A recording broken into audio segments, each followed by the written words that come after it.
Two questions quickly. First, can you clarify your position on the efficacy of hydroxychloroquine after you retweeted a video making claims that it is effective? I wasn't making claims. It's recommendations of many other people, including doctors. Many doctors think it is extremely successful. The hydroxychloroquine, coupled with the zinc and perhaps the zithromycin. But many doctors think it's extremely good, and some people don't. Some people, I think it's become very political.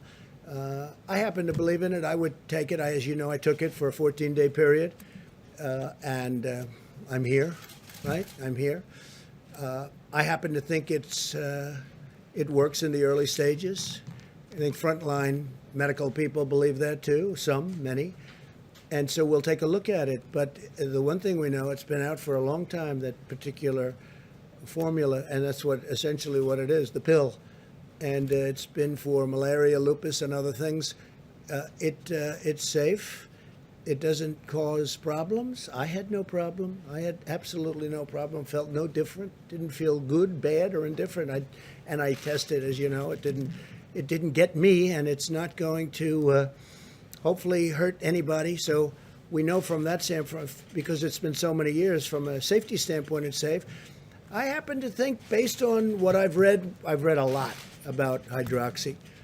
I happen to think that it has an impact, especially at the earlier years. There were some very good tests at Ford, and the doctor from Yale came up with a very, very strong testament to it. There was a group of doctors yesterday, a large group, that were put on the internet, and for some reason the internet wanted to take them down and took them off. I guess Twitter took them off, and I think Facebook took them off. I don't know why. I think they're very respected doctors. There was a woman who was spectacular in her statements about it, that she's had tremendous success with it. And they took her voice off. I don't know why they took her off, but they took her off. Maybe they had a good reason, maybe they didn't. I don't know.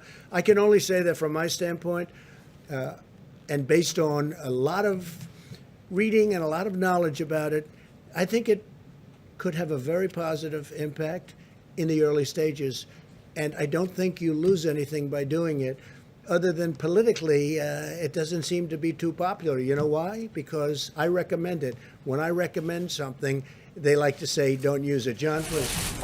On that note, Mr. President, last night in tweets that were deleted by Twitter, you said that Dr. Fauci misled the country about hydroxychloroquine. How so? No, not at all. I don't even know what his stance is on it. I was just, he was at the task force meeting a little while ago. I have a very good relationship with Dr. Fauci. It's sort of interesting. We've listened to Dr. Fauci. I haven't always agreed with him, and that's, I think, pretty standard. That's okay. He did not want us to ban put up the ban to China when China was heavily infected, very badly, Wuhan. He didn't want to do that, and I did, and other things. And he told me I was right, and he told me I saved tens of thousands of lives, which was generous. But it's, I think it's fact. Then I did the ban on Europe. But I get along with him very well, and I agree with a lot of what he said. So, it's interesting. He's got a very good approval rating, and I like that. It's good, because remember, he's working for this administration. He's working with us, John. We could have gotten other people. We could have gotten somebody else. It didn't have to be Dr. Fauci. He's working with our administration, and for the most part, we've done pretty much what he and others, Dr. Birx and others who are terrific, recommended.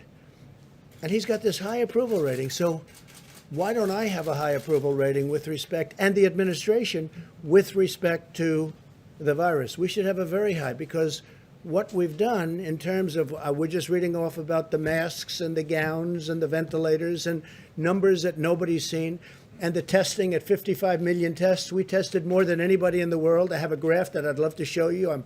Perhaps you've seen it, where we're up here and the rest of the world is down at a level that's just a tiny fraction of what we've done in terms of testing. So it sort of is curious. A man works for us, with us very closely, Dr. Fauci and Dr. Birx, also highly thought of. And yet they're highly thought of, but nobody likes me. It can only be my personality. That's all. Go ahead. Could I just ask you?